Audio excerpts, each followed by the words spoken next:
Hi, my name is Jung and I'm from group number 9. Today, we are going to discuss about the impact of COVID-19 on international trade. We will divide this presentation into 5 parts, which will be equally presented by our group members. And I going to discuss the background and introduction of our topic with you. International trade is the exchange of goods and services through imports and exports between countries. Imports refer to the action that a country purchases goods and services from the global market or other countries for its domestic use. At the same time, export refers to the action that a country sells the goods and services produced domestically to other countries. Why should international trade be carried out? International trade is carried out to enable people in different countries to enjoy various types of goods and services which are not available in their countries or will be more expensive to be produced in their countries. COVID-19 pandemic is also known as coronavirus pandemic. I'm sure that all of us are very familiar with it. But do you know, this pandemic was discovered in Wuhan, China in December 2019. This pandemic has caused millions of deaths worldwide in the year 2020 and has led to severe social and economic disruption globally. It is important for us to be concerned about the impact of COVID-19 pandemic on the international trade, as it is the vital part that maintains the global economy's stability. During COVID-19, many countries have adopted multiple practical initiatives to slow down and to prevent the pandemic's transmission. The initiatives adopted by the government include nationwide lockdown, movement control order, and COVID-19 threat measures. And these initiatives have brought a dramatic impact on the global economic activity. Thus, we hope all parties can understand and have a clear picture about the impact of COVID-19 on international trade. This research will discuss the effect of COVID-19 pandemic on international trades toward the top 5 most affected sectors: the air transport sector, tourism sector, oil and gas sector, e-commerce sector, and healthcare sector. That's all from me. Next, I would like to invite Pavitra to present the next part. Thank you. Thank you, Wei Zheng. Hi, I am Pavitra Inuchadan. Now, I will present literature review and methodology. First, literature review. The COVID-19 pandemic has resulted in the dramatic worldwide loss of human life and presents an unprecedented danger. The economic and social harm caused by the COVID-19 is devastating that 10 millions of people are at risk of suffering from extreme poverty. In many countries, COVID-19 forced travel restrictions, government allegations, and a series of xenophobic attacks. The impact of COVID-19 can be visible on international trade such as air transportation, tourism, healthcare, e-commerce, and oil and gas industry. Besides, this pandemic is considered as a significant turning point for the entire global economy. Next, methodology. In methodology, it can be divided into 2 parts, which are primary data and secondary data. Under primary data, it has 2 main components, which are quantitative methodology and qualitative methodology. Quantitatives generate statistics through the use of large-scale survey research, while qualitative explores attitudes, behavior, and experiences. In our research, for quantitative methodology, we use Google Form to conduct our e-survey. A total of 60 respondents of diverse students from University Science Malaysia has participated in this survey. The purposes of this survey is to measure the students' level understanding on COVID-19. Besides, for qualitative methodology, we carried out an online interview through WhatsApp with 5 people with different backgrounds. The purposes of this online interview is to measure and gain knowledge from the interview sharing about COVID-19 and the impacts on 5 major sectors on international trade. Furthermore, we also use secondary data, which are the past research and studies that has already been summarized and gathered. For examples, journal, websites, and books. All of these resources serve as a guide to support our research credibility. So that's all from me. Now I will pass to Ling Wei to present. A very good day to Inche Shahidan and all my friends. My name is Ling Wei.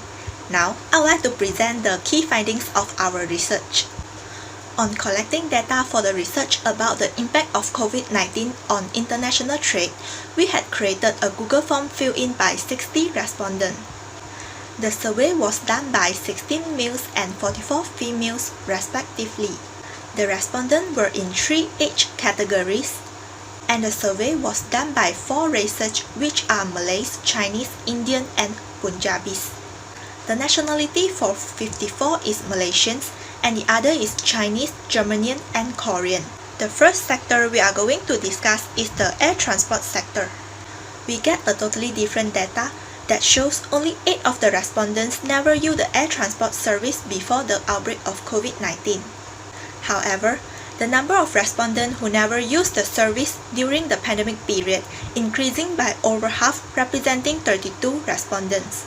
In the research, 54 respondents indicated the pandemic has a big impact on the international trade of air transport sector. The second sector we are going to discuss is the tourism sector. Based on the pie chart, only the least number of respondents never traveled before the pandemic. 44 of the respondents plan to travel again after the pandemic has ended. Most of the respondents intend to travel after 0 to 6 months the pandemic ended, while only 9 respondents intend to travel after more than 12 months the pandemic over. The third sector we are going to discuss is the oil and gas sector. We get completely different data, showing 27 of the respondents refueling their vehicles 3 to 5 times. However, the respondents who only refuel their vehicles 0 to 2 times a week increased over 70%, representing 46 respondents during the pandemic period. Before the pandemic, the residential area of 44 respondents was in heavy traffic.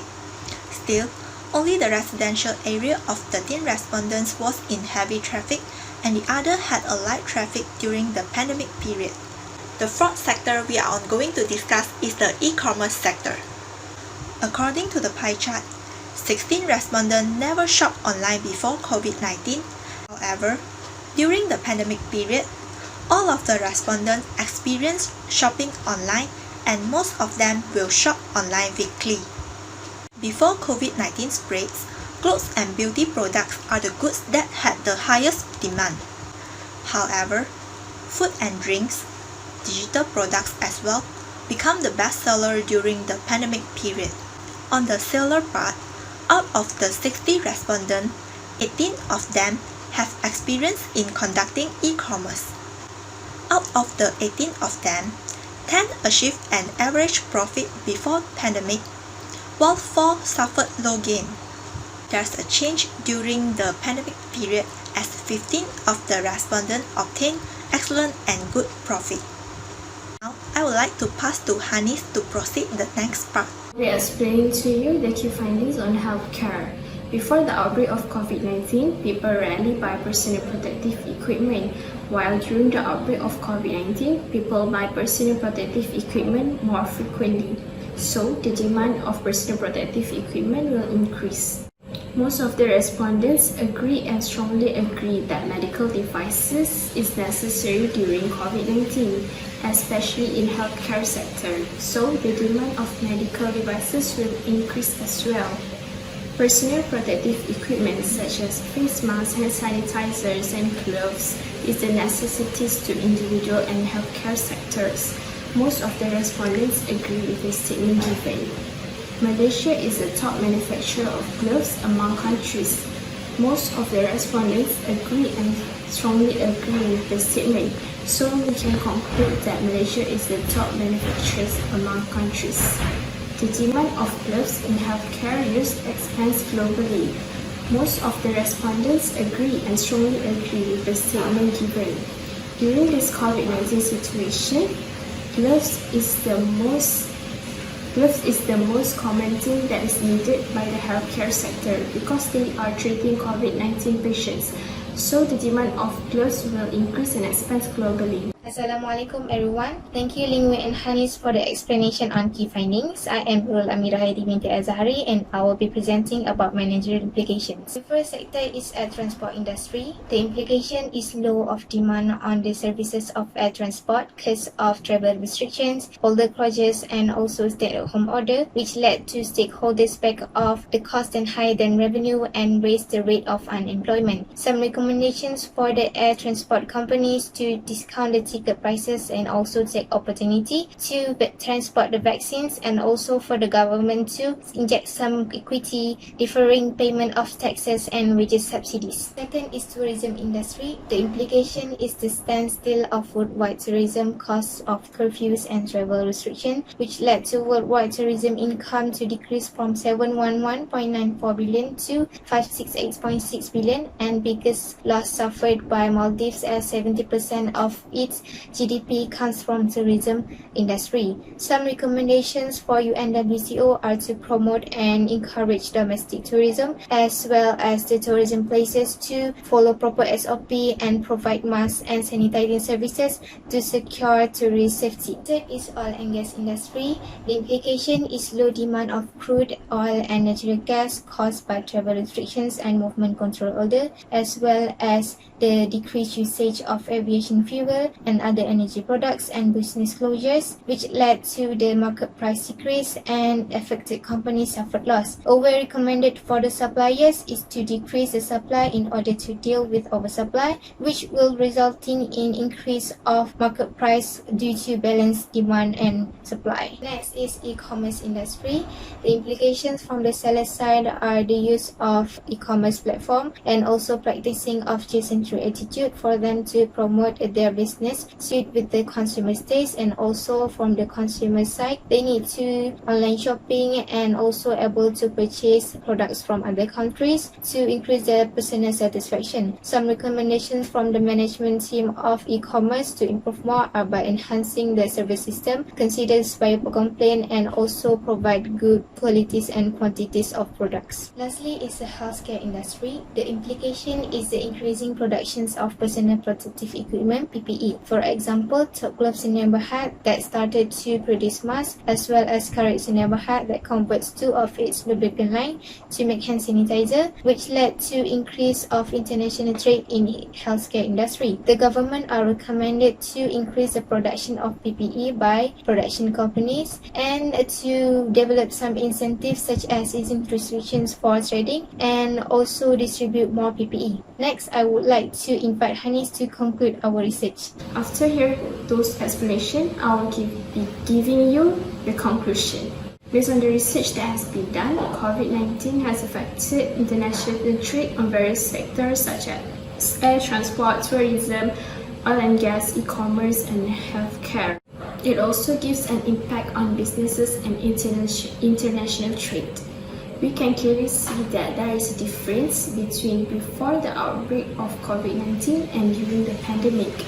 Before the outbreak of COVID-19, international trade does not get affected as much as it is affected during the pandemic because most of the businesses are doing well. But since COVID-19 started, most of the businesses started to get affected, and so does international trade. Lastly, COVID-19 also had disturbed the global supply by the producers and the demand by the consumers. With a low demand for some sectors, they need to supply less of their products so that the cost of production does not exceed the profit.